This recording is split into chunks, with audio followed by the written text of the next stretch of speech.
Hello everyone, I'm Grace. Welcome to my channel, The Blooming Lotus in Paramita. Last week, we discussed about the supplication for Buddhas to rotate the Dharma wheel. A couple of days ago, I received an interesting email from YouTube audience. He said that, "Thank you, I've heard and compared so many practice methods. And I believe that the most necessary and cost-effective one is supplication for Buddhas to rotate the Dharma wheel, because it can change the environment where we live. The environment changes people. As long as I can live or reborn to a world that Buddha still teaches, many people practicing in Buddhism Dharma, and Dharma is very popular, I will naturally attain the enlightenment soon, just like I brought myself an insurance of enlightenment." Interesting, hey? To be honest, this is the first email that I've heard from our YouTube audience. I'm a little bit excited, and today let's spend some time to talk about it. Well, I guess somehow this view is correct. The environment does change people. Otherwise, why everyone is eager to reborn to the Amitabha Buddha land, where there are no three evil realms and we can hear Dharma everywhere? It is reasonable for people seeking a good cultivation environment, compared with ordinary people who spend their lifetime to pursue the fame and fortune. We just want an quiet and peace place to cultivate, to figure out the truth of life and universe. It is totally reasonable. I agree with it. But this idea is also ignores our initiative. Buddha taught us again and again, our cultivation should count on ourselves. Follow our hearts to change the world, not waiting for the world to come down and changes you. Imagine that if every inside being said, well, I'm just sitting here praying and wish that I could reborn to a Buddha land, because there will be someone to help me to attain the enlightenment. Then who will be the Buddha and who will be the Bodhisattvas? Who will spend the time to help all beings to start their cultivations?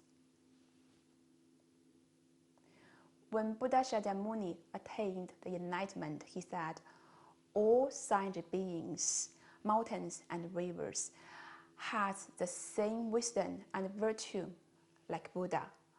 They cannot enlighten because they have delusion and attachment.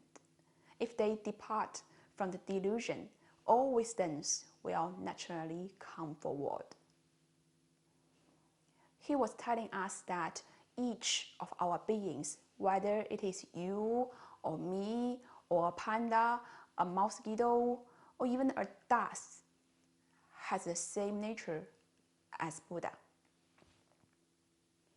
We are all the future Buddhas on the way of the enlightenment. We should be ambitious and confident to behave like Bodhisattvas, benefit all people and beings rather than waiting there for rescue. In fact, this question is a bit complex to explain. We have to stand in the middle way to analyze and consider the connections between the things. On the one hand, of course, we must strive to create a better spiritual environment or living environment for our cultivations. On the other hand, our self-affirmation that I am a Buddha originally, I am sure that I will attain the Buddhahood someday, are extremely essential. With this affirmation, when we encounter some problems, we won't seek answers externally, but explore our inner world to ask our heart. This is a key aspect of spiritual practicing. With this certainty, you do not have to use your human logic to find a cost-effective practice approaching, because in fact, no one can tell us the most suitable practice approach. Someone can achieve the enlightenment by reciting Buddha's name. Some people break the attachment by master's stick and shout. There are also some people who improve their cultivation quickly by secret Dharma. We often heard that Buddha has 84,000 Dharma gates. Which one is suitable for you? Only your heart knows. Up to this point, we have to extend this topic to the relationship between the heart and the brain. In our concept, the heart is an internal organ that belongs to the circulatory system, while the brain is a perception organ and belongs to the cognitive system. But when we talk about the profound realizations or feelings of mankind, it always related to the heart.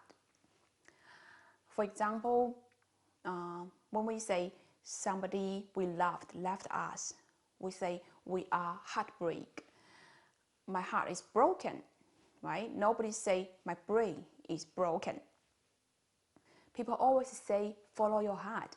Nobody will say follow your brain. Regarding the relationship between the heart and the brain, there is an image metaphor saying that we human beings are like a carriage with 5 horses, which are our eyes, ears, nose, tongue, and body, corresponding to our 5 senses. That is, the 5 horses try lead the carriage, and the heart likes the horseman. If the hand is in control, then the carriage will be on the right path. If the horseman is not strong enough to control all the horses, the carriage will chased around by 5 horses and even fall into the evil realm. All of our desires from our eyes, ears, nose, tongue, and consciousness will be processed by our brain. Our brain is just like a CPU of the computer. It can understand our feelings and also give instructions to the different parts of the body to meet the requirements of some desires. For example, when we are hungry, the brain will issue an instruction to the foot to move forward, and it also issue an instruction to our eyes to search the food. When we feel cold, our brain will let us know it's time to buy a warm jacket. It is nature. However, when we have sufficient food and warm enough, our brain still tells us we want something more because we saw others are eating delicious food and wearing fancy clothes. In this case, we tend to create bad or evil karma because of our desire and greedy. Well, our heart is another story. It knows everything, and we are not bound by any human logic like brain does.